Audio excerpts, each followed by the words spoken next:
120 jours au total depuis que Bunagana Ezala qui occupé et envahi par les terroristes il y a M23 Totondi Bino Botondi Bayi Kongomani de partout.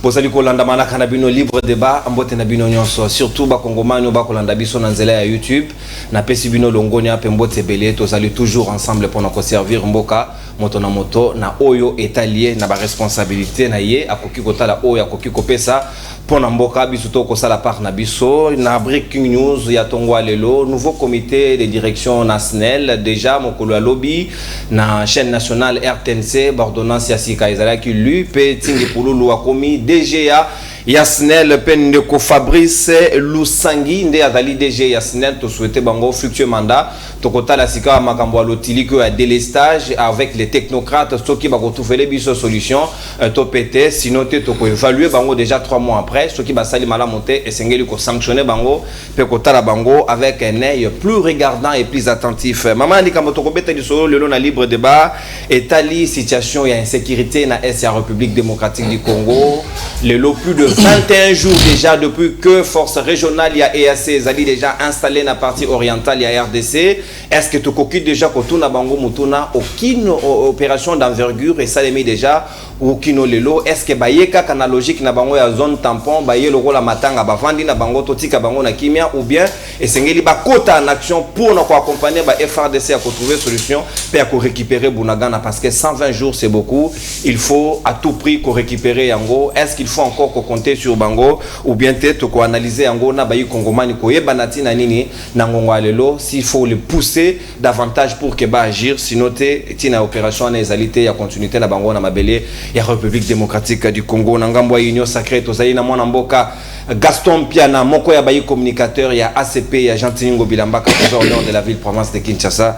Gaston Piana mongamba ya peuple na pesi mbote pe boyi malamu na libre débat mbote na open de konono na tonjo pona libiangi mbote na baninga na ngai baito kokabola na bango itando na biso alelo travers émission na biso monene mbote na bayi kongomani banso de partout bayi bazali na kati ngomba Kisasa à travers République Mobimba mbote pe na ba kongomani banso oyo ya biso bakena na mikili ya libanda surtout ba oyo ba pesa ka biso mingi makanisi na bango ba idée na bango ba pona kotonga mboka na biso na pesi pe mbote na bayi kongomani na biso banso ba diaspora ba o bazalaka na poto diaspora ba oyo musala na bango batinda kata makanisi te poto tonga mboka musala na bango kofinga na toni kumwa école Félix Antoine Tshisekedi Tshilombo elongo na autorité morale na biso Gentil Bilambaka le capitaine de l'union sacrée et le secrétaire général na biso Charles Mbutamuntu monsieur l'intérêt général ndekonono tikanga pena pesa pe baninga oyo bazui ba charge ya sika surtout na SNEL ezali société moko il faut ezana ba technocrate surtout moninga na biso honorable Tsingi Pululu alela SNEL depuis kala pona ko combat SNEL alela SNEL aloba ko du IDPS ne banoko combattre aloba ki IDPS bazali ko kanga ye moi personnellement na le kaki pena lobela ki en côté méritocratie pe il faut ça parce que Tsingi c'est quand même une tête à moi na yandaku na yebi bien que na ba capacité na zalaka nango a ko relever défi mais na kosenga au lieu to sepela to salama poudre to mela nini esquize ezali pe bakota déjà na musala pona eteli comme ya lotiliki ezali likamo moko ezali vraiment primordial pona mboka na biso surtout que tout le monde sala ba mission bande musuba ko na biso te pona lotiliki ezali te oyebi ke tango ya kala bazwa na bango un politologue bozina bino un pédagogue vient na biso André ale atundu ko chez SNEL yango nde SNEL ekufi mais lokola bantingi pululu bazawana na banza yete makama malamu kozana SNEL de konono na tonjulu supona bien. Merci beaucoup mwana mboka Gaston Piana ve ale André atundu pédagogue bino mamsuo bimisaka mais malembe ko tusimbi diaspora aussi minga ko toute la diaspora te donc commenter sur te dikamba diaspora tikela nga responsabilité diaspora parce que wala baninga na ngai na lingi bango baninga na biso nyonso pas de problème mais tikela nga diaspora ko simba bango te mwana mboka Ezekiel Nsekela est coordonnateur ya mouvement citoyen Génération Bleue uta province ya Ituri na tondio botondi mwana mboka boye malamu na libre débat mbote nayo mbote mopanzi sango nono na sepeli makasi soso na libiangi oyo pe na sepeli makasi na ba co-débatteur baza liboso na ngai na moni déjà ACP Gaston Piana Union Sacrée donc je pense bien le thème et le sujet du jour il faut tala bango mingi pango parce que bango de bana gestion mboka namoni susu ndeko azali boso na ngai awa ndeko IDPS. Alors il est de la mouvance, ils ont la commande, il va nous dire pourquoi est-ce que il est là Bunagan est comme une lettre morte. Donc c'est comme qui dirait papa Nandaku Afandi, il y a une chambre de ses enfants qui est attaquée à Zolo comme côté. Il a des réponses par rapport à ça, je pense bien. Na pesi mbote na ba Congolais nyonso et plus particulièrement ba Congolais à est ba epenza bazana kati. Il y a souffrance, je dirais, une souffrance dont qui ne dit plus son nom. Donc, comme le coup la partie comme malembe, mais je peux leur dire qu'au travers de la génération bleue, qui est une génération porteur d'espoir, nous allons nous atteler, nous allons travailler ensemble pour que Kimia, Oezalaka na Kalawana, Olongwe, Bunya, Okei, Beni, Namutuka, sans incident, sans embuscade, et qu'on surtout avec les nominations au sein de l'armée. Ici, dans un mouvement citoyen, mais je salue vraiment la nomination du général Chico Chintambwe, parce que c'est un opérationnel que je connais très bien. Et nous savons ce qu'il a fait à Ituri, nous savons ce qu'il a fait à Beni, et le voir être élevé dans Rawana, vraiment, il a mis la personne qu'il faut et à la place qu'il faut. Merci beaucoup et merci Nonan une fois de plus pour nous avoir invités. Merci. Merci bien, Mwanamboka, Ezekiel Nzekelai, Génération Bleue, Mouvement Citoyen, Ituri. Nangambwa Union Sacré du Soussou, Tozali na Mwanamboka, Junior Mutombo, Moko ya Bayi Bilenge, communicateur, il y a IDPS, Natondi Boton de Union Sacré, Boye madame. Mbote ndekonono, mbote na bako débatteur otoko Kabola Plateau. Ya yambo na tombeli lisusu chef de l'État, Félix Antoine Tshisekedi Tshilombo. Mokako soa na be fort wa kosala. Lolenge yeme ya lobaki te akopesa bomo inaye po ete kimia eyingela na ngambo ya est.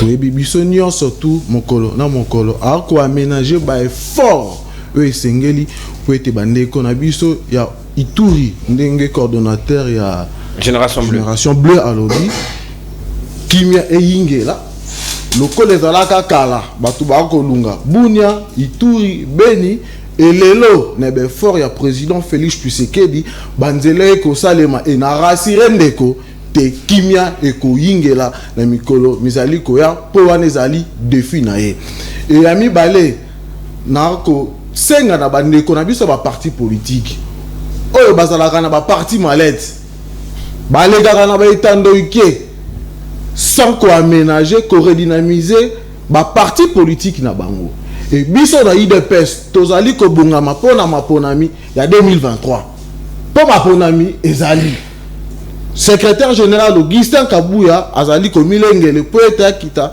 na Kisangani pona ko redynamiser parti et na ko senga na bato ba ko lekaka na ba etando ike pona ko salelo côté ba préparer glissement biso toza prêt na maponami et na tomboli secrétaire général na biso Augustin Kabuya ce jour malamu azali ko milengele po eta kende kuna asala musala oyo esengeli na ye ndeko pona ko sukisa bandeko bazana gouvernement bazali censé ko travailler pour l'intérêt de la population nga la flatteur te tomoni ba fort oyo gouverneur actuel ya vu là ko sala par rapport à ma prédécesseur na ye mais kasi ba dongolo miso ba kondimate le lenge moko pesa na gouvernement central to ko mona ba fort oyo ndeko toni mo ba a ko aménager pona bana na biso bazali ba élève pona ba enseignant ko améliorer train de vie sociale na bango et na mutuelle de santé na bango ezala ki pratiquement morte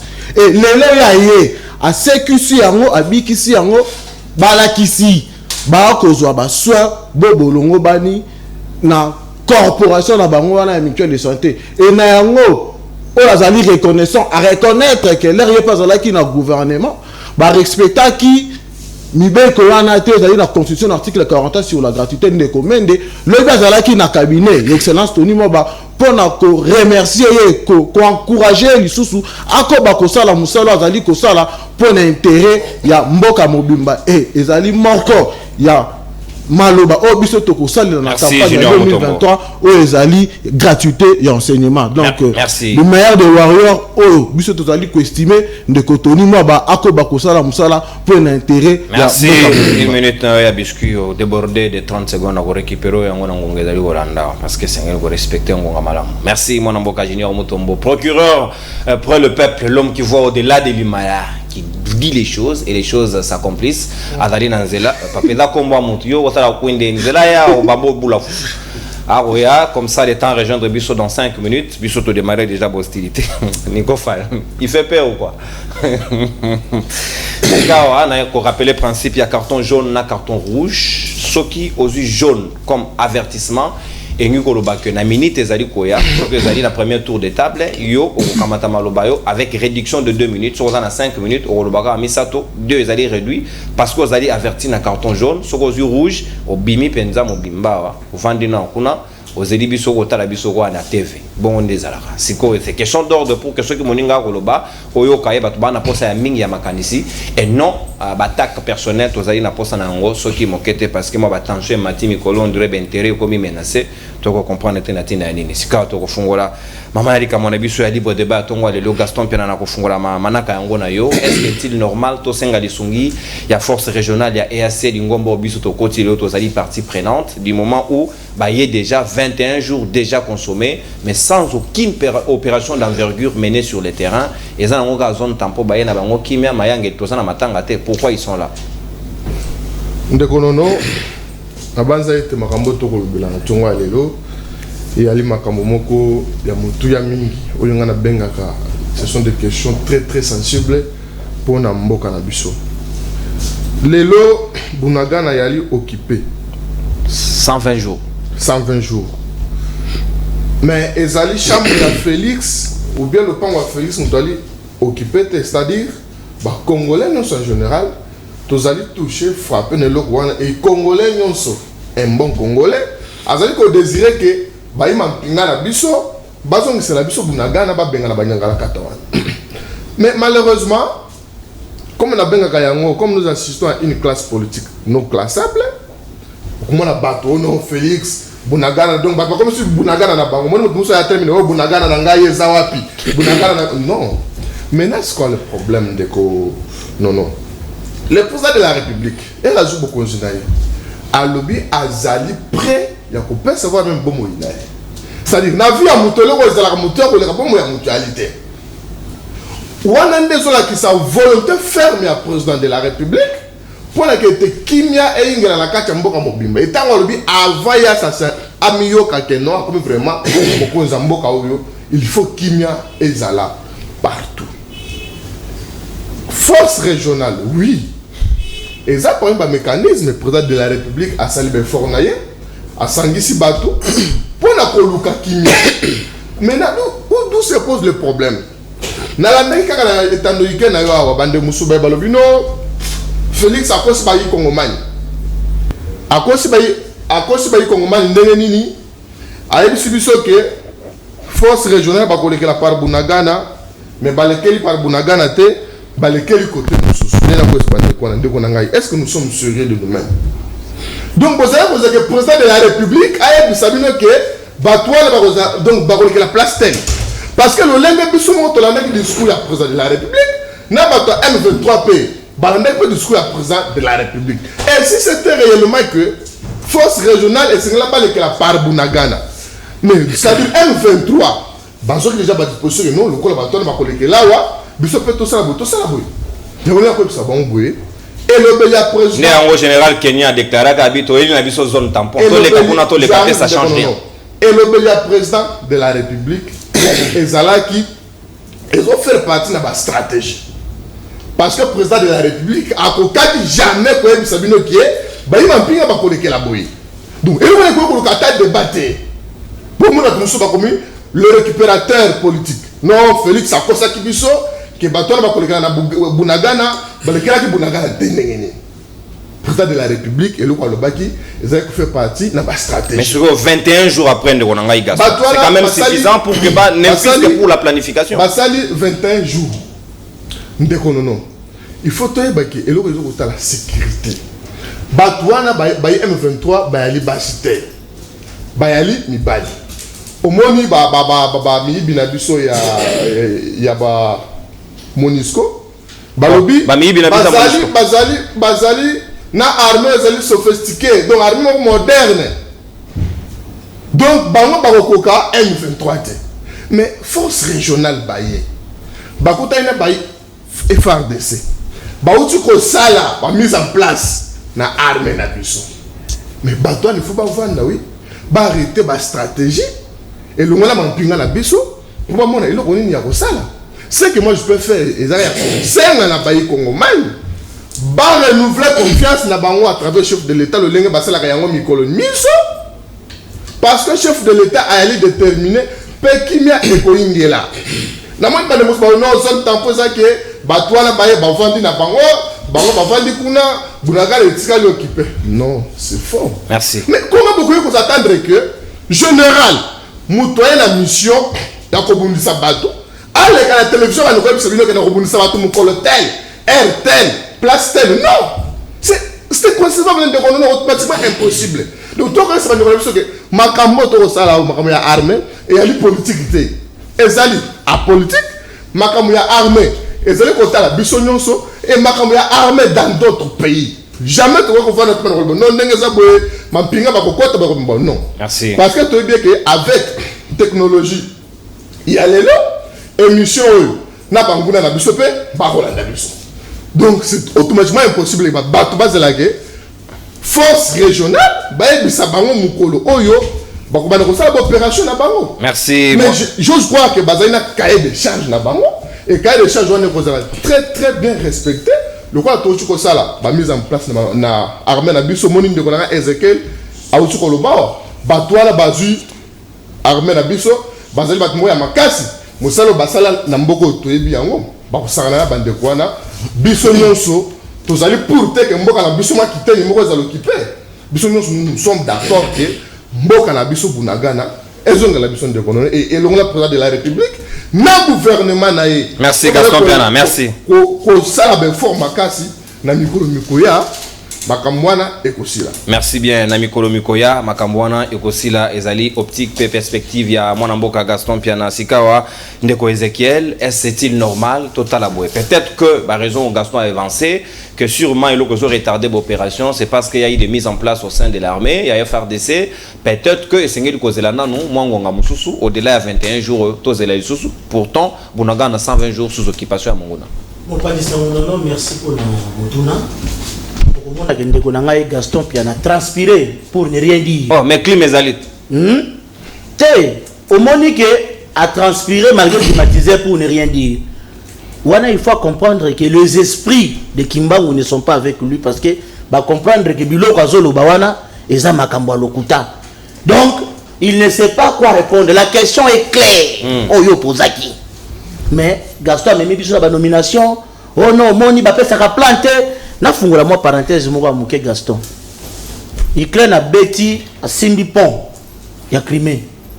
Poutine a zola le peut il y aura des frappes. Donc ici bango déjà attendez-vous, il y aura des frappes. C'est ce qu'on appelle la diplomatie en politique les retorts d'attaque. Au Tiango, notion. Je vais vous dire une chose. Le président Museveni avant l'entrée des troupes ougandaises na RDC a fait des déclarations devant Pandisango Lokolandeko non ayebisi bango ce n'est pas normal que nous allions combattre pour un autre pays. Nous avons eu quoi? Nous avons eu de guerre ici en Ouganda, mais nous avons combattu seuls. Mais comment un pays comme la République démocratique du Congo peut nous demander d'aller les aider à combattre les rebelles qui sont dans leur pays? C'est comme qui dirait quelqu'un qui souffre de la maladie du sida, qui ne sait plus vivre sans antirétroviraux. Donc il faut comprimer à 6 heures, il faut à midi, il faut à Boutou. Regardez à quel point le président Museveni, qui a ses troupes ici en RDC, il est mort déjà bien avant.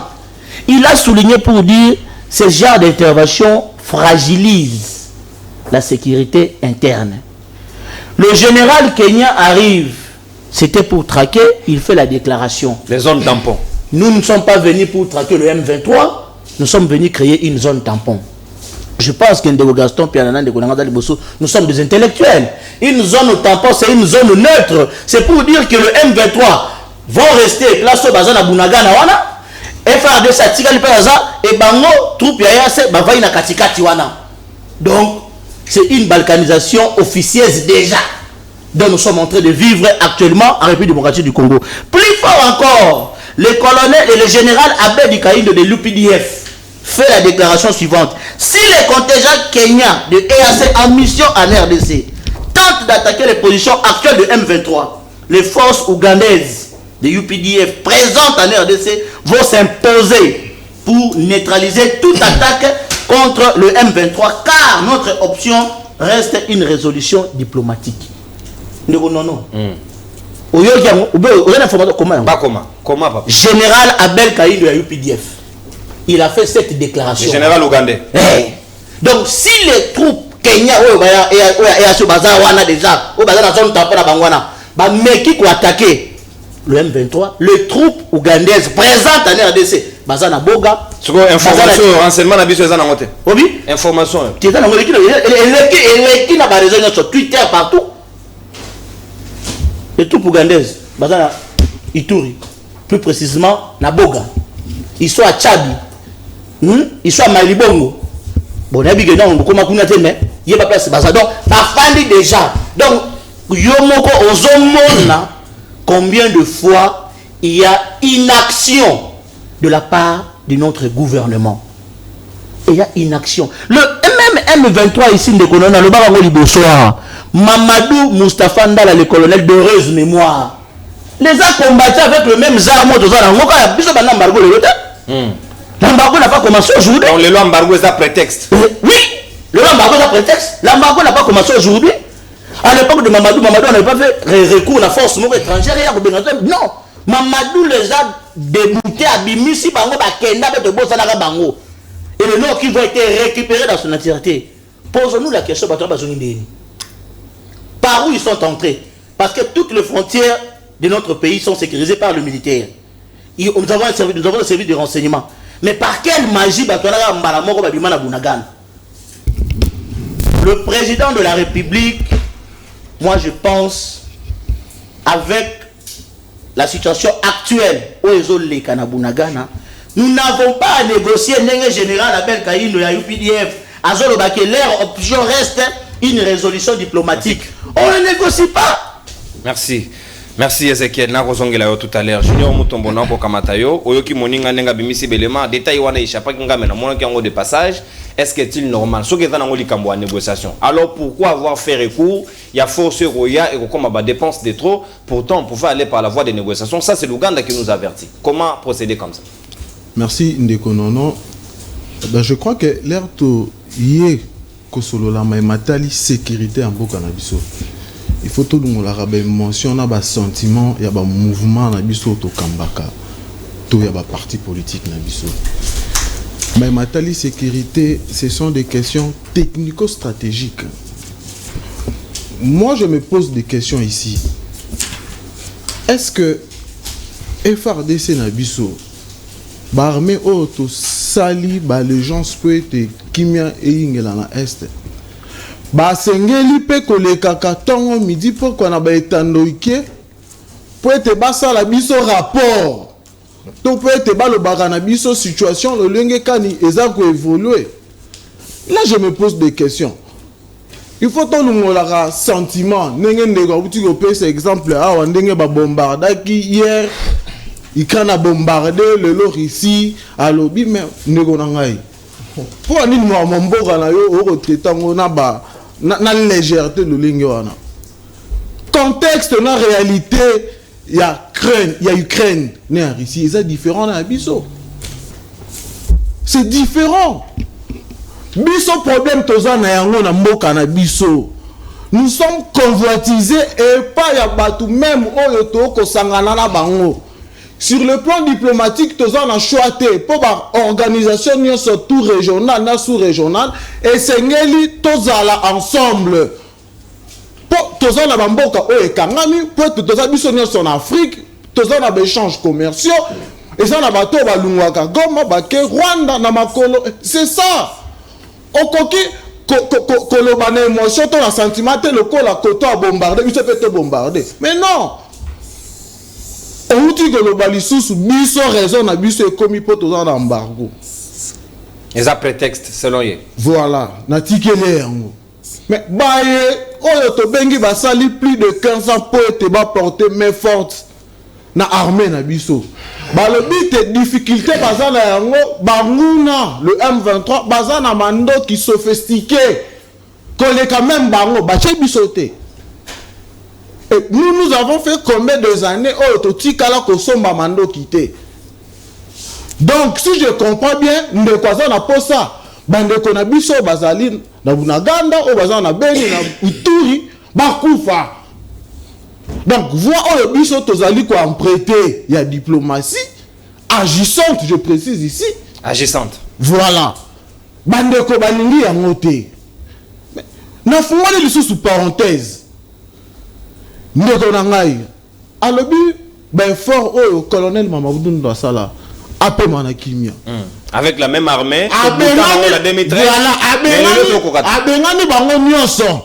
Selon ye, abengana bango nyonso. Mais comment est-ce que bazakaka? Abosa ni biso l'air tozwaki pouvoir. Na mboka oyo, on a répertorié plus de 170 groupes rebelles. Après cette impression quand elle a une information, attends la PKK, na ba site à consultaka. Ceux qui l'ont aussi qu'elle a combien de groupes rebelles sous régime Nabiso. Et ça ben fort. Et parenthèse mususu. Ndeko na ngai, chef de l'État azali kopesa nyonso pona ye. Banani ba ko trahir l'armée na biso. Wala to ko lunga lo baté. Soki to bito loba, maye oyo ko tombola mboka na biso. Voilà même les journalistes, c'est thèse. Qui trahissent l'armée congolaise? Mais ce sont des officiers supérieurs. Oh, biso to ça les a suffisante pour na yo. Non! Je ne peux pas dire ça. Alors, qui est bon côté? Ezali na ba question mususu ya mutu ya oyo bino il faut pas bon koloba pour ko éveiller population o ba ko vivre situation d'insécurité wana. Bon officier supérieur bazar complice na ba nguna o ba ko taquer biso. Oh bah kozangisa biso kimia wana mutu akoloba te. Mais ça il revient au chef de l'État de prendre l'ordonnance ko longo la bango. C'est ce qu'il a fait. Bah voilà, c'est ce qu'il a fait. Ezali ba kombe ko salema. Wana ndeka kotika la koloba yango te.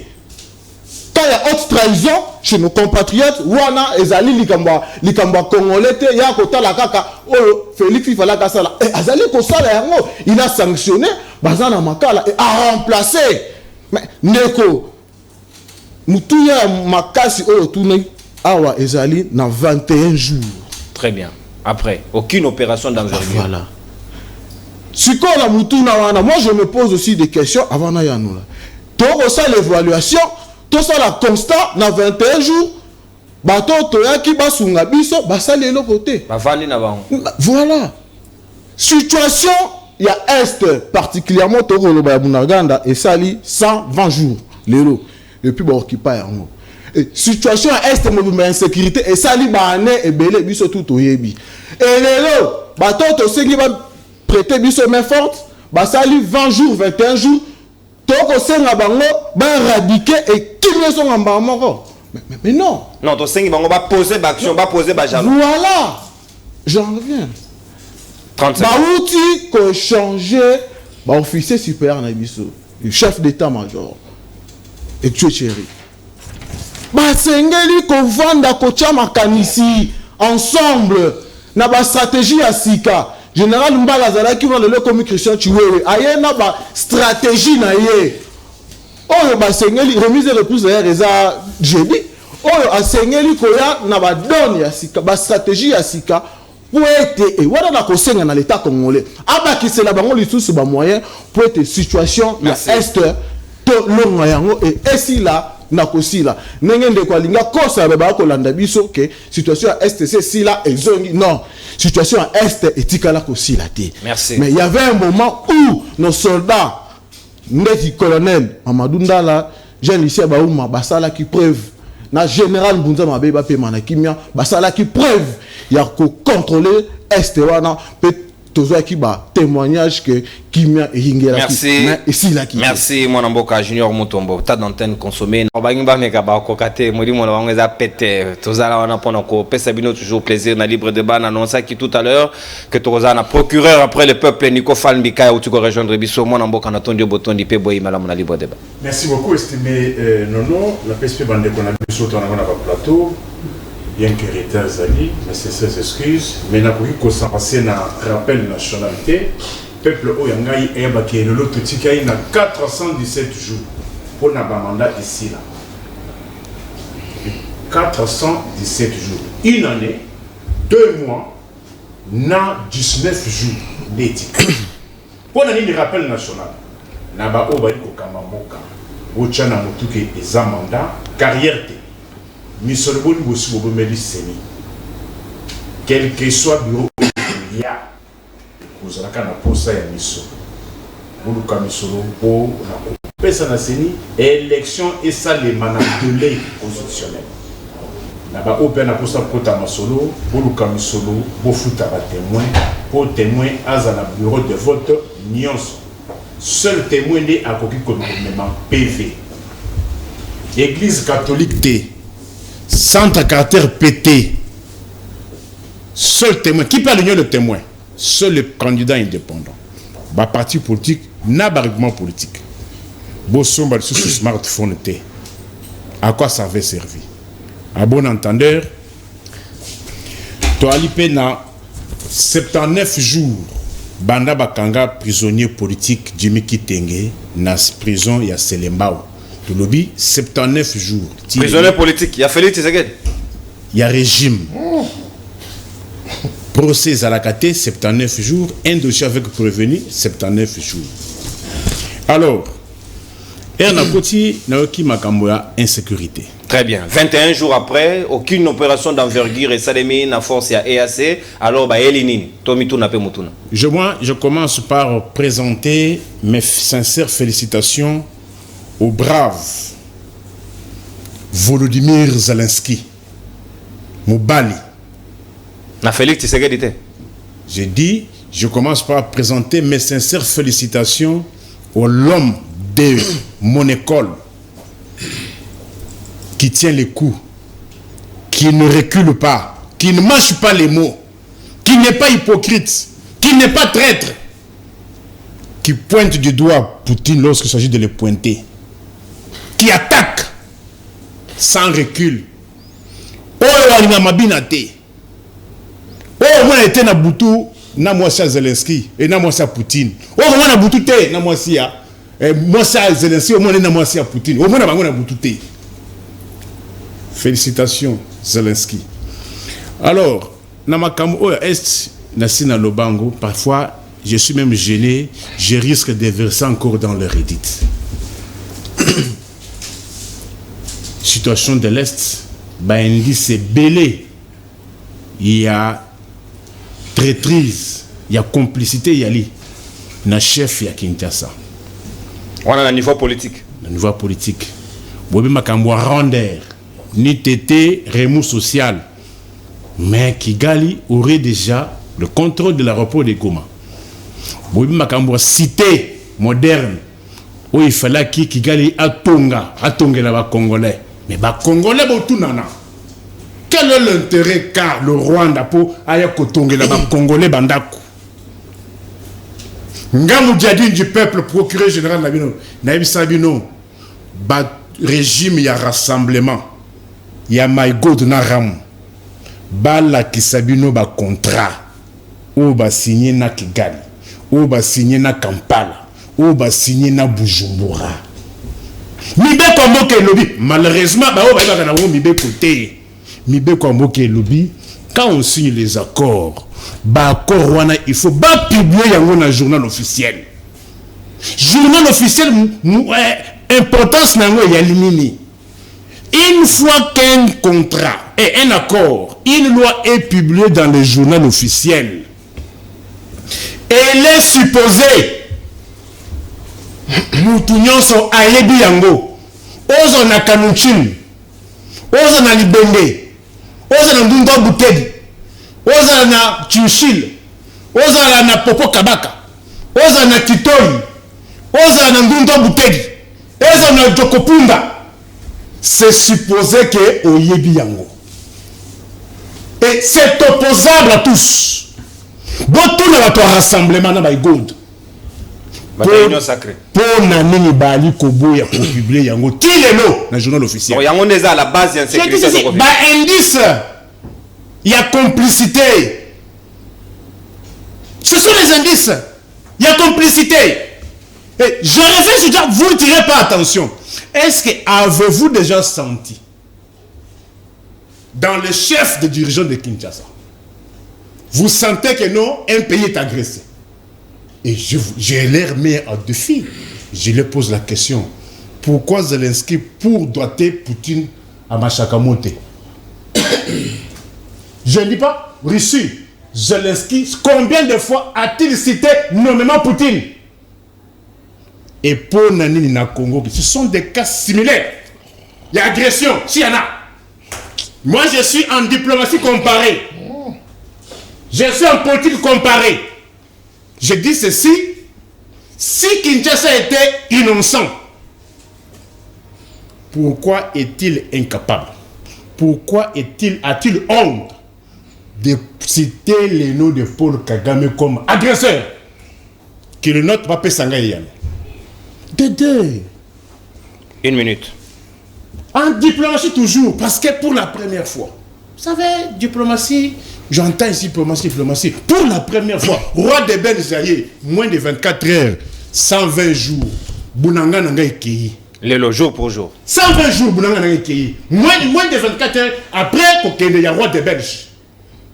Le loi congolais, on a la pongi parce que Bounanga n'a Kei. Ce qui Bounanga n'a Kei, diplomatie agissante. Mais pour quel résultat? En politique, en termes militaires, en termes diplomatiques, ce qui compte, c'est le résultat. Malobaté, voyage pété, Zelensky. Il y a eu un sommet pas plus longtemps que 4 jours à Prague, sur l'Ukraine, à quelle Ukraine t'es. Mais ce que ça n'est pas la biso awa, baké sanitaire, Zelensky, rang d'Angleterre, deuxième souteneur à Ukraine, n'êtes pas allé dans ma tanga ya rang d'Angleterre. Attendez-moi Sinaï. 77e sommet il y a ONU. Zelensky n'est pas allé là-bas. Cyril Ramaphosa, il a dit écoutez, à zone l'Afrique du Sud parce qu'ils ont un problème d'électricité. Merci. Mais ici, moi j'ai dit Makambu ya Bunangana, Botuna ba ça. Merci. Très bien. Makambu ya Bunangana, Makambu ya insécurité, Botuna. En plus, j'entends encore sur ce plateau. Le discours est changé. On a 10 secondes, s'il vous plaît. Pour je vais poser la question. Depuis quand ils ont constaté que non, ce sont les pays étrangers qui nous agressent? Mais hier, quand vous étiez sous les arbres, c'était Kabila. J'ai dit, depuis quelle date ont-ils constaté que ce sont les étrangers qui nous agressent? Parce qu'hier, ils disaient que non, c'était la guerre de Kabila. Merci. Et de deux, je chute par là. Embargo, prétendu embargo. Bas Congolais, il n'y a pas d'embargo. S'il y a embargo pour eux, c'est supposé aussi qu'il y a embargo là était là pour hier, le régime d'hier. Qu'ils ont condamné, qu'ils ont figé, qu'il y a une des auteurs, il y a Bitumba. Mais je dis à mon peuple que embargo et Zalakali Soussou, et s'il y en a, pour le rappel, l'UDPS Yende a soutenu qui embargo au toit au bazo kolobela. Merci. Deuxième dimension toko zongo parce que l'ambassadeur ya France a otayi kokota na ba konzi ya République démocratique du Congo pour nokota comment faut-il mener la démarche. Ça s'est fait aujourd'hui même pour nokota comment mener la démarche na kutina kolongo la régime d'information na au sujet ya embargo état de République démocratique du Congo au batmuso balobe zali prétexte topé à Libye. Donc maintenant nos transitions au sujet et à proposition de loi ya Ados Ndobasi au azayi ko promouvoir pe ko pousser l'état congolais ba adopter mobeko ko permettre que les urgentistes bazala toujours aux aguets na secours ya ba congolais au bakufaka pour des cas d'urgence. Est-ce que sengeli ambulancier bazala à la disposition ya chaque moto aux na cas d'urgence à kenembalama en hôpital peut bazwa prise en charge naie au la kufa pendant que l'état congolais ko sala quelque chose avec la réduction des trains de vie des institutions. To comment tu proposition na peto zongi pour nous deuxième volet, il y a volet sécuritaire auto kobetali solo. C'est parti. Dans le cadre de son combat pour le bien-être de la population congolaise, l'homme à la combinaison orange, le député national Ados Numbasi, élu de la FUNA, a déposé une proposition de loi portant sur l'administration des soins d'urgence et préhospitaliers en République démocratique du Congo. Pour cet élu national, sa proposition de loi sur les soins d'urgence va rendre les soins préhospitaliers obligatoires et gratuits pour toute la population, ainsi que la mise en place d'un numéro vert des ambulances médicalisées pour tout type de victimes. Comme le dit notre constitution, la vie humaine est sacrée. Donc nous voulons impérativement qu'en République démocratique du Congo, qu'il y ait des urgentistes bien formés, qu'il y ait des dispensaires d'urgence, qu'il y ait des ambulances. Il est possible, si nous réduisons bien sûr le train de vie de l'État, en diminuant radicalement tous les cortèges que nous avons en République démocratique du Congo, ce que nous voulons aujourd'hui, c'est que le gouvernement congolais investisse impérativement dans les soins préhospitaliers en République démocratique du Congo, mais aussi dans les soins d'urgence pour sauver des millions de vies congolaises. Ados Numbasi a en outre lancé un appel pathétique à toutes les couches de la population et à ses collègues députés nationaux, toutes tendances confondues, à soutenir sa démarche pour le bien-être des populations. Cette loi va bien sûr concerner tous les Congolais et je demande aussi à mes frères députés nationaux, opposition, majorité. Cette histoire ne concerne pas que l'opposition. Cette histoire nous concerne tous. Parce que même un politicien, avec des millions de dollars, tu peux perdre la vie quand ta prise en charge est mal faite. Donc nous demandons aux députés nationaux, opposition, majorité, de soutenir cette loi pour sauver énormément de vies. Ici, il est signalé par ailleurs que le député national Ados Numbasi a appelé tous les Congolais à soutenir cette proposition de loi afin de limiter plusieurs morts enregistrées dans le pays par manque de soins d'urgence et préhospitaliers, mais aussi éviter des morts inutiles suite au manque de soins d'urgence. Très bien. Tokotala soki l'État congolais a la capacité à permettre réduction en train de vie pour nous permettre paix bavio to perdre rango peut-être tokoki ko récupérer et aux alamalamu makasi penza pour na bomo ya ba kongomani soki ba ko bénéficier na ba soins d'urgence wana de la part il y a l'État congolais. Mon amboka Gaston Piana, embargo ou pas embargo, sous Kabila, pour relever le fait que Mamadou Ndala a poudré qui ba M23 awa, tu qui n'ont signé sous ce bakor Moussoussou, mais Nangonga Yalelo, est-ce qu'on ne peut pas quand même aller par exemple par la même voie en attendant que ba lever mesures d'information ambassadeur ya France à outil qu'on initiative Kokotana Bakonzia Congo pour nous relever ainsi Zouana, l'État qu'on permettre à RDC son Mamando qui n'a voie normale comme il faut. Est-ce que Tokoki toujours Kozelaka alors qu'on peut faire quelque chose pour sauver le pays? Ndekonono na banza ete na ebandeli na ngai awa na lobaki boy makambo toko lobela lelo ya ko la sécurité ya mboka na biso et elle makambo moko très sensible. Alors il faut to longola sentiment tant to sur le makambo ena faut solo yango vraiment premièrement avec amour et avec sincérité. Ndeko Ezekiel makambo lobi et pesinga pasi mingi. Tango lobi Mamadou Ndala asisa ki guerre na est. Et cela ezokoti ndangana tu na yo outi wapi? Outi mboka ni? Outi Ituri papa. Na Ituri. Maintenant j'ai l'impression que na Ituri wana ozalaki na kati ya Ituri te. Ozalaki na Zamba et peut-être ozalaki pe na groupe armé na yo. Mais on s'entend qu'il y a insécurité de Bangola nous sur Salamine de Konangaï. Parce que quand tu viens ici au tunnel Ituri au hôtel non insécurité ça na est système Mamadou Ndala c'est ça qui est insécurité. Non. Ah c'est ça qui est M23 Biso non alors il y a insécurité en général voir même M23. Mamadou Ndala aweka. Hôtel na la misu. Et puis à part nyonso wana Mamadou Ndala era bandi ko sa before wana. Bato baboma kiet. Mamadou Ndala za. Famille na ibosa ela bangoni. Ndeko ngana ko biso que insécurité ezalaki na est. Et président de la République a ali déterminé tant moto alobi voir même ya kosala sacrifice suprême pour être kimia et ingela tant tokolo makambo na totika sentiment ndeko niko fai question tuni awa pour la likambo insécurité na est de la République. Malheureusement a relevé Bendis atikali ko le batel côté Bendis de complicité net ni wa tangawa en bois quand sur ma kelele alobi le côté tika ya continuer OK et na comprendre na ngai a démontrer noir sur blanc que Kinshasa est pour quelque chose na comprendre Nico n'a pas de matière na domaine wana lui il est spécialiste na deux domaines elle est spécialiste dans le domaine de la Kajosha.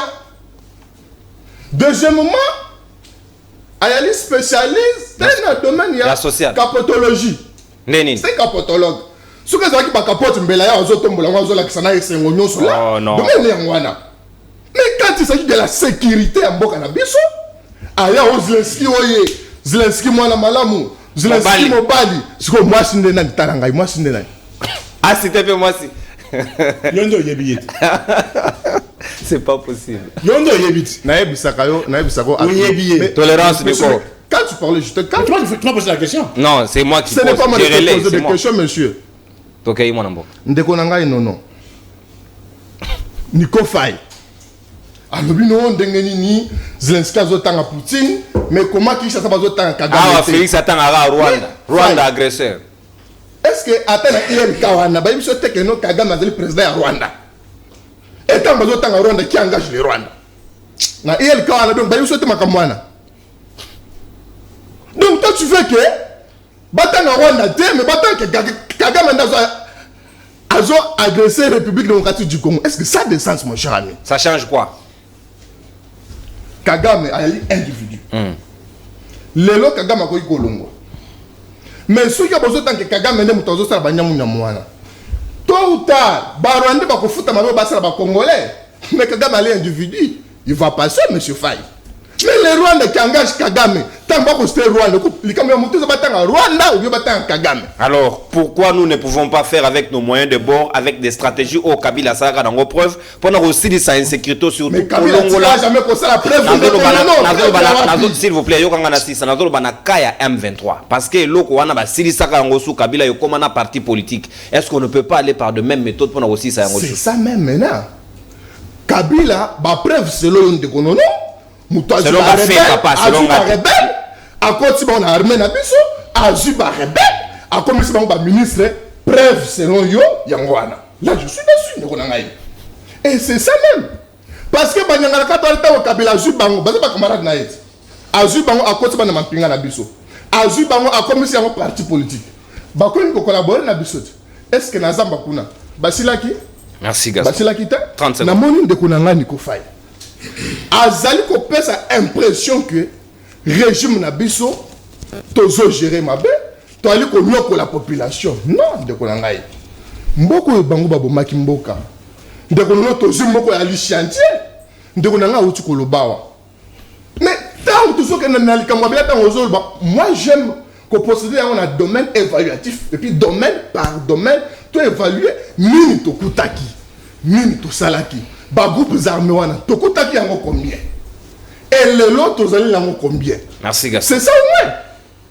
Tant on zo le nom ba futi ba tout est-ce que mama ko futa ba tout et bandi lelo bino ba nko ba bozala ki nangote ba ko banya ngo zabino ba ko sala ngo zabino ba gentini et c'était pour ma toute première fois namona muto asali ba gentini de ba banda s'il vous plaît Nico yoka ngobila za na peut perdre à l'époque c'est ma toute première fois ouais namoni muto asali musana premier ministre ba futi était Nico Faye oh mais tu connais la émission mais moi je m'inquiète le non à ça musana tu bala futi était comme c'était un ami nous sommes engagés tout le monde le belaya ouais dans la sujet mais le lot a comme koya netike makamaroza ko futa batu et bandi lelo non de non comme un secrétaire na ko bisabino armée au bango batikaki infiltré jusqu'à la moelle épinière et lelo président de la République to bandi ko changer mampinga chef d'état-major au bango batikaki mais donc a uti ko lungwa il y a 5 jours passés. Très bien. Et maintenant, ils appellent mon père qu'on le au niveau de l'Assemblée nationale.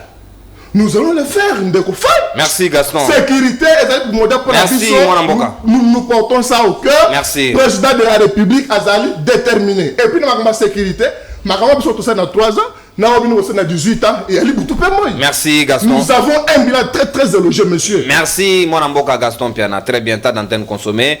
Ezekiel Sika Nsekela Imaloba Ongambo wayo, est-ce que tokoki ko continuer car analogique que embargo ezali prétexte parce que RDC ceux qui azali engagé ya ko somma mando qui pona ko silisa surtout d'abord makambo bunagana au 120 jours on ne peut pas comprendre yango on dirait que tokoki ko mesana nango pourtant c'est une partie à territoire na biso ezali envahi et assiégé au vu aussi de tout le monde on ne peut pas procéder par les méthodes passées ou permettant qui quand même ko bouter bango libanda pour faire que to bengana bango lisusu. Mopanzi sango nono, merci beaucoup. Yambo ya ko répondre na motuna na yo.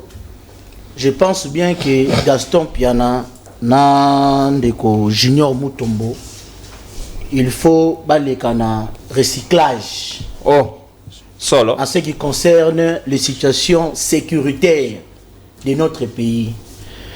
Gaston Piana, Ezekiel Nsekelai Kashinde, Mbembele Nyoka, né à Kinshasa le 16 octobre 1983 aux cliniques universitaires. C'est ça un débat que tu m'as donné. Non, excusez. Voilà, je ne sais pas si tu as dit attendez, Gaston, quand tu as parlé, quand tu as parlé, je n'avais pas parlé. Je suis né et grandi à Kinshasa. Ce que nous avons chance c'était pour mater avion pour nous tambour na kati à l'intérieur mboka. Tout n'a biso na tamboli Congo à l'époque de 11 provinces. Voilà pourquoi il habite. Moi je connais l'Est et je connais les réalités de l'Est. Je peux te parler du Nord, Kivu, Sud, Kivu, Itu. Nous n'a sur terrain.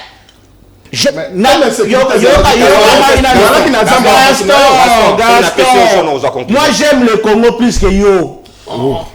La ligne Congo Golegayo, la génération bleue concourt à l'expression d'un nouvel ordre politique en RDC et au débat dans la pure tradition démocratique. Tant que nous avons génération bleue, nous n'avons pas de couleur politique. Ceux qui font Sali Magamba, nous allons applaudir. Ceux qui Sali Magamba, nous allons applaudir. Ce qu'on a domaine sécuritaire à Sali Malembe, Mamadou Ndala a Koufa le 2 janvier 2014, pour votre information. Précision. Voilà répondre au nom. Je n'avais pas dit que Mamadou Ndala a silisa insécurité na Est. J'avais bien dit Mamadou Ndala a silisa ba M23. Nico Faye, vous appelez la procureur. Près le peuple, voilà. Machine broyeuse. Je salue votre intervention. Je salue votre intervention pour me dire qu'on recadre, on a maîtriser. Vous êtes des partis politiques. IDPS, et ACP, Union Sacrée, et IDPS, et là, Union Sacrée. Moi, je comprends le sentiment qui vous anime. Le sentiment pour faire le ziedou, bah, quand je peux pas raisonner, poste mon cabinet, bah, ciao, bon, il y a un ajoute.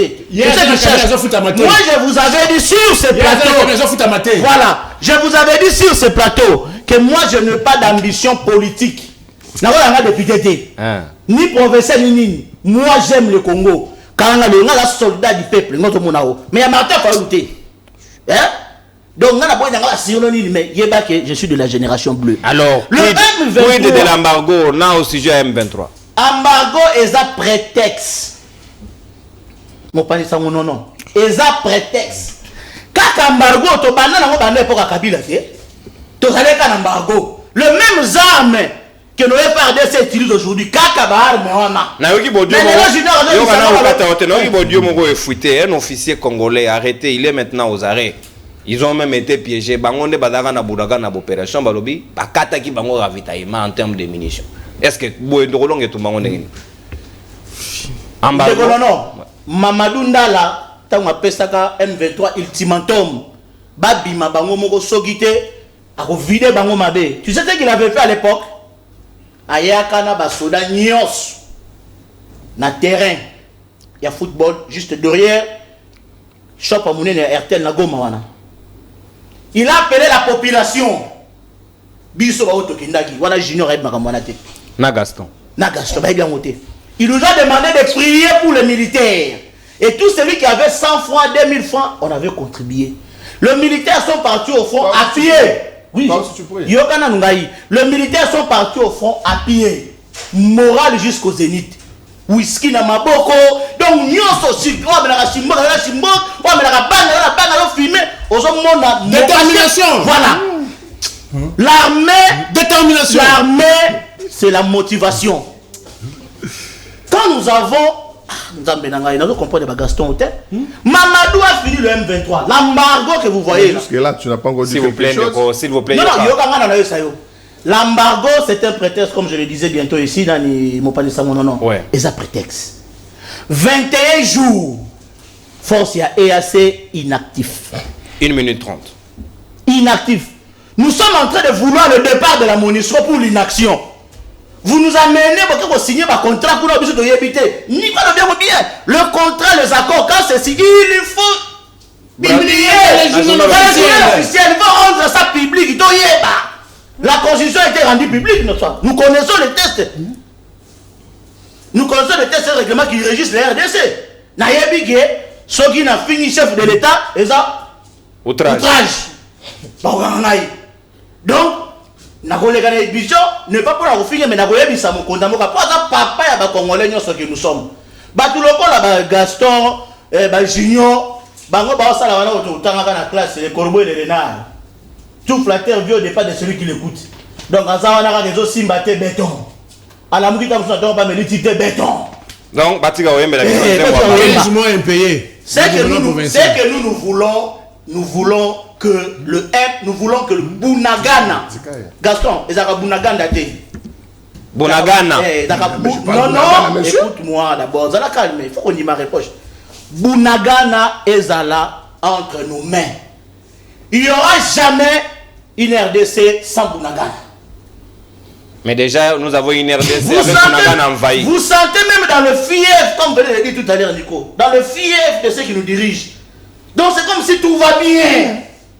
S'il faut suivre le ministre de la Communication, vous ne sentez rien à lui. S'il faut suivre, regardez qui est le ministre des Affaires étrangères. Donc le Cameroun, ça va bien. Merci, mon Amboka. Hein? Merci. Nous devons récupérer Bunagana. Merci. Nos FRDC, Kakabangwane, Bundakawana.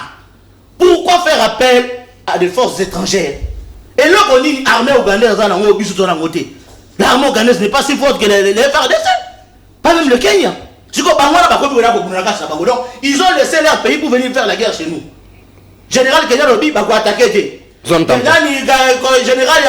Robi, ceux qui ont armé Kenya et attaqué M23, attaquer l'armée kenyenne. Au juste, nous partons où? Merci beaucoup. La RDC, ce n'est pas un dépotoir, ce n'est pas une poubelle. Merci beaucoup. Et vous êtes là, vous avez les kilos de passage. Non, non. Quand vous ne maîtrisez pas les choses, il faut venir dans la génération bleue. Il y a une école de redynamisation et de recyclage. Je vais vous recycler. Merci. En ce qui concerne les problèmes de sécurité à l'Est. Merci beaucoup, mon Amboka, Ezekiel. Nsegelai, au recyclé, Bato Union Sacrée. Vous avez de l'ambition. Gaston, il faut prendre votre inscription. Si c'est le cas, dans le but s'il vous plaît, papa, et quoi on peut te dire place des alats. Moi, Ndeko Junior Mutombo Sikawa, Balobi Ezali prétexte, Balobi Ezali alibi. Est-ce que nous devons continuer de prétexte en prétexte? Pourtant, la vie des Congolais en dépend. On peut, à la limite, faire ce qu'on peut pourvu que tu récupères Bunagana d'abord, avant un retard là-bas. Parce que 120 jours, c'est intolérable. Ceux qui ont Penda RDC Zala, in et indivisible. Merci, Indeko Nono. Pour na mutuna ndeko Ezekiel ya génération bleu monde atokia kopangusa ngana banza kita kolobelo kwa malonga to ya mutuya abandeli maloba bandaki liboso yango na zongisi sous prétexte ya embargo toko salelo côté alobi na génération bleu baza ba naître soki président de la République Félix Antoine Tshisekedi Tshilombo a salelo kwa malamu à reconnaître Nenga Zawana, coordonnateur de la génération bleue, chef de l'État de Pazungwende a salé le côté sur le plan sécuritaire auto kolobela. Yolobi ou reconnaître ce qui a salé le ramalam. On est en parenthèse. Na kokoba na mutuna na ondeko. Mais il faut na rencontrer ndeko Nico na maramba utaki koloba na matali Russie na Ukraine. Zelensky Mobile.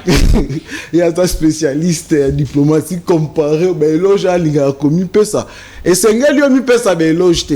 Et c'est un lieu biso bateau tolandaka bino na biso bato tozalaka na bino na plateau topesa o beloge ezalaka lolenge wana yo koki koya kobeta tolo te ngai te on a le diplomatie comparée yo kangai na loba ndeko il faut koyekola kozala la kimia la kozali koloba biso tokangaki munoko tolandi yo minutieusement malgré lobi makambo ya lokuta tondimi yango esiko na koéclairer opinion ndeko situation ya Russie na Ukraine eza ndenge moko te na mboka na biso. C'est quoi la différence? Ah, agression ezate? Non, agression ezali na lobi bien contexte oya lobaki eza différent. Contexte. Non mais laisse-moi avancer. Zala calme. Situation il y a insécurité en mboka na biso. Toyebi biso nyonso. Eloko mutuya oyo ba impérialiste oyo ba occidentaux ba vendre les ali kinta na biso et bango moyen ba ya ko bima boezali te ba ko salela ba pays voisins na biso laisse-moi avancer contexte yango wana onde kwa ebité soki alobi to lo basiko contexte onga na ko lobe mboka na biso ya aloba contexte ya guerre ozali entre Russie na Ukraine et ça ndenge mo côté ata to vendre atilobi Tika Koko Sabatou, soi-disant le procureur du peuple. Tika, spécialiste à droit comparé et tout diplomatique. Tika Biloro, il faut que le Makambo est dans zila. Contexte est en c'est quoi, diplomatie en haut? Kito Bango Bango là. Et Zali même Russie pas en a besoin en haut. États-Unis pas en a besoin en haut. Bah ressources na biso. Yango ne coach biso en difficulté. Nako bandela et bah péo bah ko salé là. Le corps la bango baza musika moi ba kota mbala moko la est ezate ba ko utiliser Rwanda ba ko utiliser Uganda ba ko utiliser ba pays voisins na biso. Merci zela ngonga na oniko s'il vous plaît.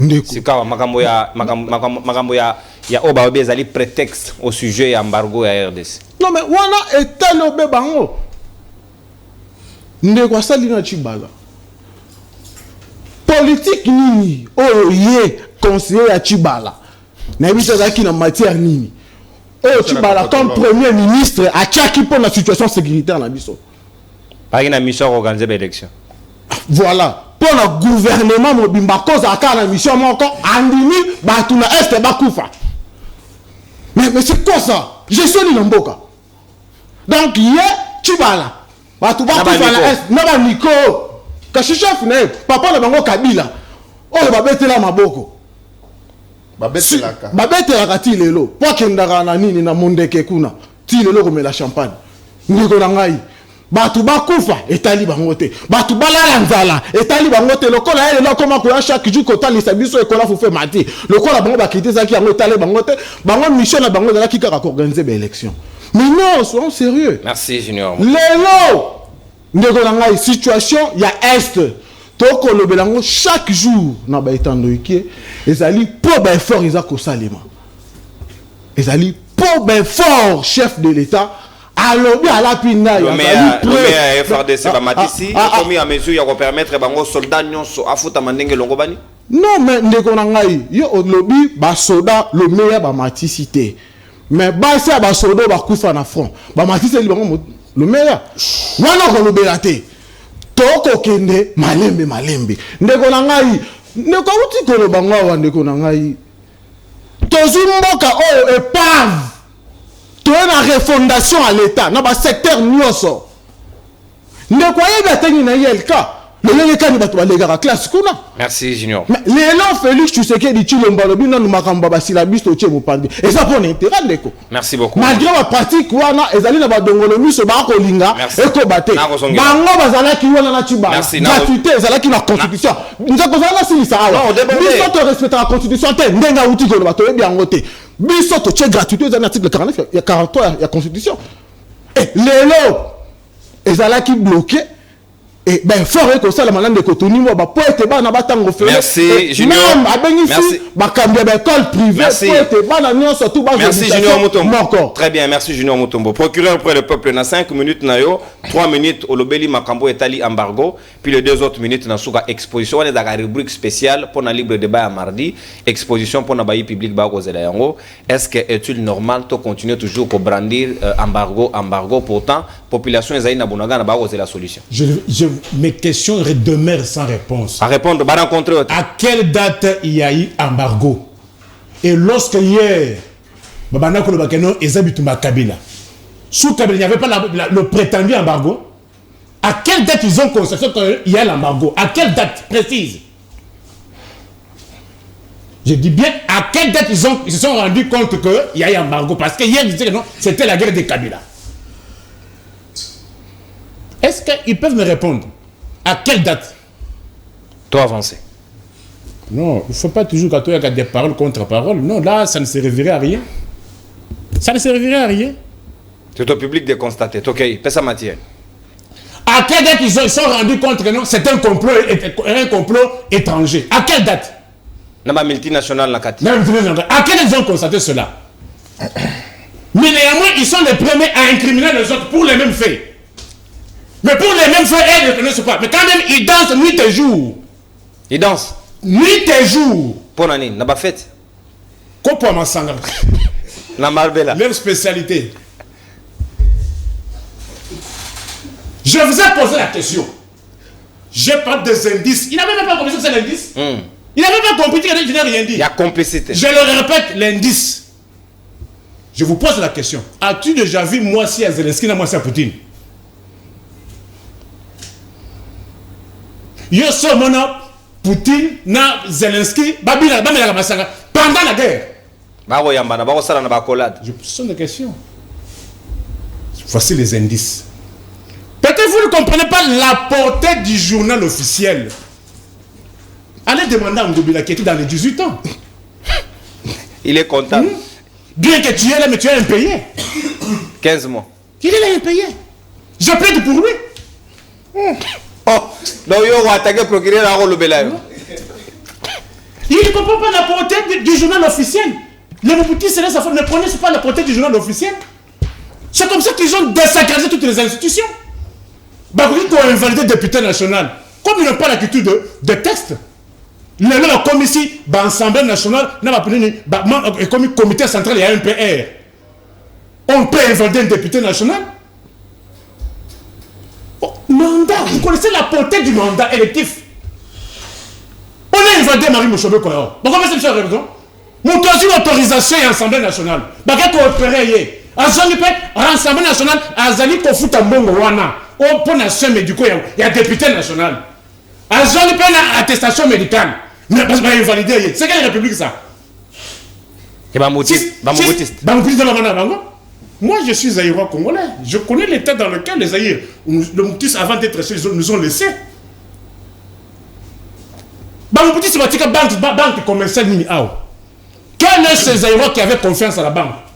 Donc on ne peut pas continuer à se cacher derrière l'embargo. On se cache. Nathalie, les policiers, il y a des policiers. Tu as tenu dans le bango. Est-ce que aussi pour acheter le tenue de nos policiers, les policiers, il y a des il faut pas informer le Conseil de sécurité de l'ONU. Mais bango parce que vous déjà combien de rangs verts. Parce que déjà combien de vestes. Parce que combien de montres il y a minen. Mais pour la tenue au Kabiatika 15 000 francs, les locaux 90 000. Ah bon? Ah oui.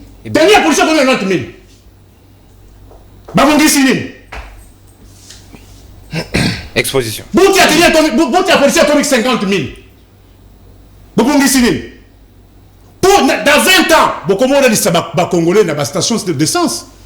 Na distance, bisop ngana to tikeli ko na ba station d'essence te, mais régime oh ya my god, banali si ba congolais na ba station d'essence. Prélèvement température sociale, procureur. Non, essence, on parle d'essence, non? Oh. Essence yango. Oh my.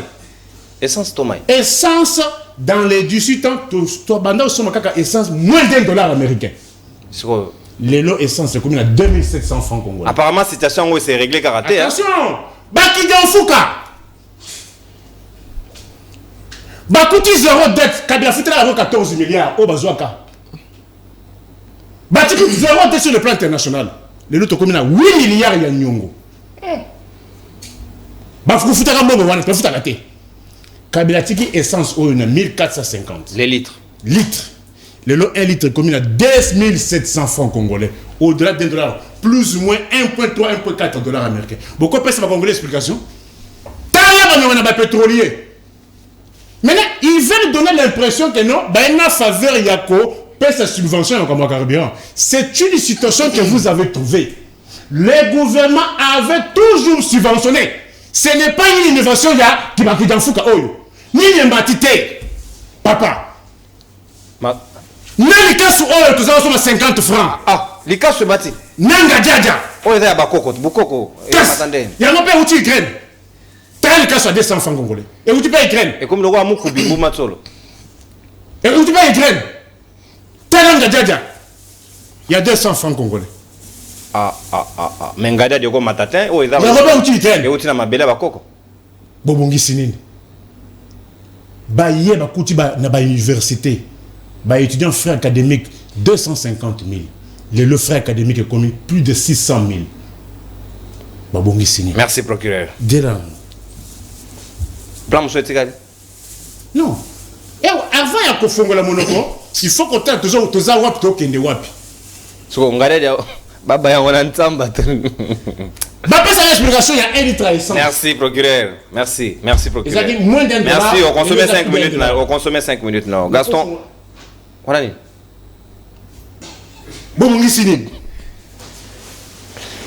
Oh mizanyoka. Ba congolais badaka oui. Ah, oh tikanya makase c'est papa. Kasizana combien? Combien? Yom total. 2000 francs écolo. Mais ça qui 600 francs. Merci. Merci procureur. Vous avez corrigé quoi? Merci procureur. Vous avez corrigé quoi? S'il vous plaît procureur Koki, merci beaucoup. Gaston Piana. Tu as commis pratiquement dans ce libre débat après nous il y a un programme 30 secondes. Conclusion pour rencontrer rapidement 30 secondes. De Ronono, vraiment, rencontrer. Ngonga, il s'allume sur ma baie. Ouais. Makasouana, on a rencontré, on a dit d'essence. Est-ce que vous vous rendez compte qu'il faut qu'on ait du Saraniko faire? Ce qui est le bezaten de Koniko, Vanda no Kimia, Vanda Nandaku, Kende na Mondeke, mais la moi gagné là. Parce que, qu'est-ce que tu dis ici? Olobi, Bunagala la yo. Oui. 120 jours. Oui. Et tu as la matin. Oui. Mais tu oublies que tant que tu as un Bunagan et Zalago qui paie plus d'une année. Mais la vérité est pour la Nico, il est non, tu oublies que pendant que tu as Bunagan et Zalago qui paie plus d'une année. Qu'est-ce que tu mets aux yeux de l'importance du journal officiel? Vous venez maintenant étaler maintenant bassesse nabino thèse ici que vous avez journal officiel. Yo mutozali étudiant. Oui, le journal officiel faille. Non, le journal officiel té. Bino beaucoup qu'est-ce que étudiant té papa mutassi la photologie. Ah c'est ça. Yo kananu. Ozo le ba o lobi ezali. Il y a des non il y a Belgique. Il y a émission. Oh, il y a quand même digité. On a Malobaté Nico. On a Malobaté Nico. Ezali na bakor o Félix Antoine Tshisekedi Tshilombo a signé na ba Rwanda. Selon Bino Mibale. Na pesi bino défi. Merci. Botal sanga ba korwana, bo pesi sanga ba komona ba. Maintenant, mais on va pas publier à mais tu appelles ça les accords comment? Ba publier en moitié. Ouais bien on est ni. Mais nga zana ba accord. Oh bino ba Nico Fay Bosignaki. Bino Bosignaki accord. Accord ya le mera. Nico on appelle ça au cap. Accord ya le mera. Ezaki signé par Banani. Accord ya le 23 mars 2009 signé par Raymond Chibana la compte la compte à Banyangala Kata signé par Désiré Kamazi. Mais ce n'est pas bon. Merci beaucoup, Gaston. Mais c'est ça que nous appelons un débat stérile. Vous venez ici accord Boyan Langote. Na la peste bino accord na bino, na bato ba signé yango, na badat nango. Mais bino peut peste sur accord on signé wapi. Merci beaucoup mon amboka Gaston. Tiens on besoin makamba ko bande ko Nico Fay Vanda. Quand tu pars à 15 mois un paiement na hôtel de ville, bato bazan ko futa bangote baalité ndeko na ngai. Au Koya même ça na tout le monde touche. Au Koya même ça na confondre ba secret à couloir. Moi je me suis battu pour la chupa la yo. S'il vous plaît, Gaston merci. Et quand on a ngai paix à côté pe na loyenga wazo pese mbote. Oh Nico Fay zombote o bi ka bakor. Procureur. Bakor en komona ngoni. Merci Gaston. Merci Gaston. 30 secondes de coquille papa. 30 secondes de coquille. Mon amboka Ezekiel na lombango penza 30 secondes de conclusion. Toi aussi. 30 secondes nga ngoyo. Nako lekisa ngonga te. On a répondre à la question ya Gaston tango tout nanga bako. Apparemment Gaston a un problème d'écoute. Donc yo toza mais esprit na weza ye. Tango nazo répondre yo so yokate. Je réponds d'abord à la question de Junior. Mon répondre, c'est là, c'est ça ta réponse. Attends d'abord, c'est la réponse. Yoka, t'as la attitude nangai, biso bato tutangi. T'as vu le bango na kimia. Hein? Tout ça c'est un débat. Makanisi. Makani, t'as vu le bamingi ko nangana okotika, ba idée nanga malabo ba congolais ba ngopose ça et qu'il est en ordre de disperser. Na répondre quand je parlais que si le président de la République a sali makama malam. Sécuritairement parlant en Ituri et au Nord Kivu, le fait d'avoir décrété l'état de siège, le président de la République a bien agi. Particulièrement pour l'Ituri, qui jadis, tous ces tireurs de fusées n'étaient pas connus.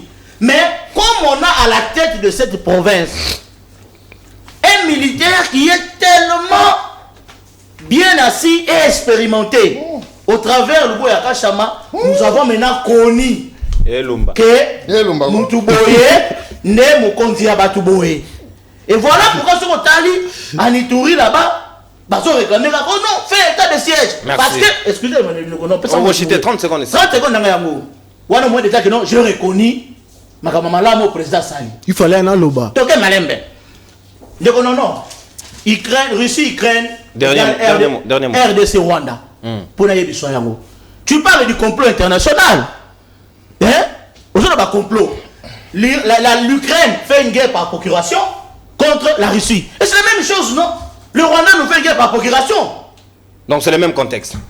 Et ça contexte mon corps. Merci. Alors, il y aura Bisayo. Merci. Oui. 30 secondes. Ezekiel. Junior, tu auras le cours. Je vais t'enseigner ça. Merci. T'inquiète pas, oui. Junior, 30 secondes. Je vais t'enseigner la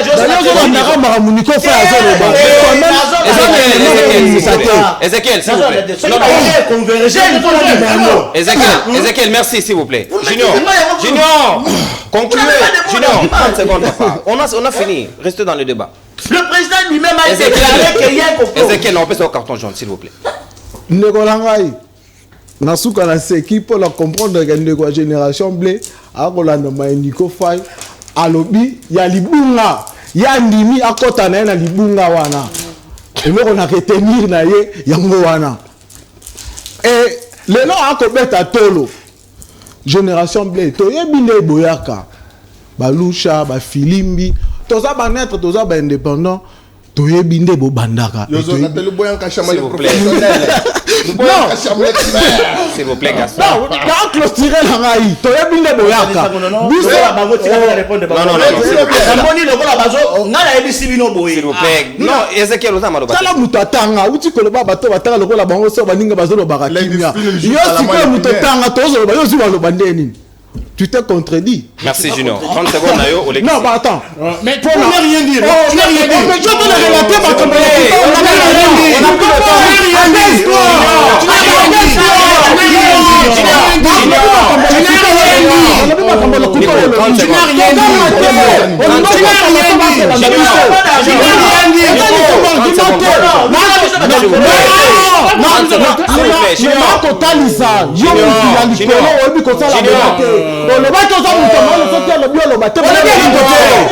Merci Junior.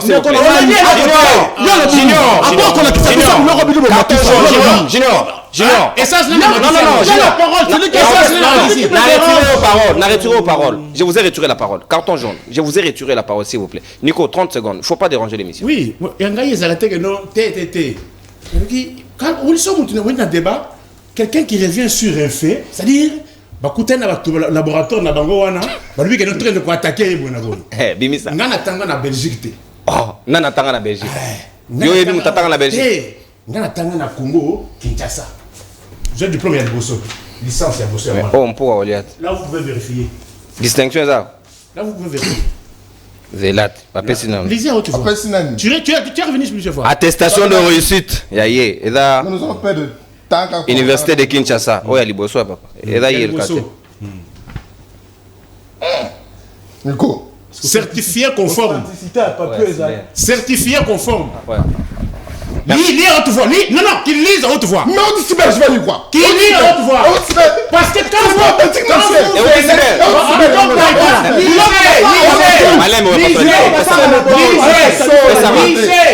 authentique. Sont authentique.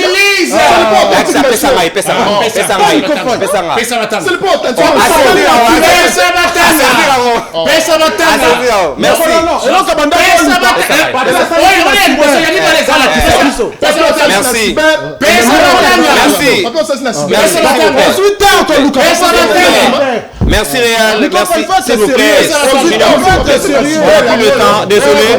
Et monsieur Sili Tokutani Lobby pour un nouveau numéro na mercredi. Bye bye. Merci s'il vous plaît.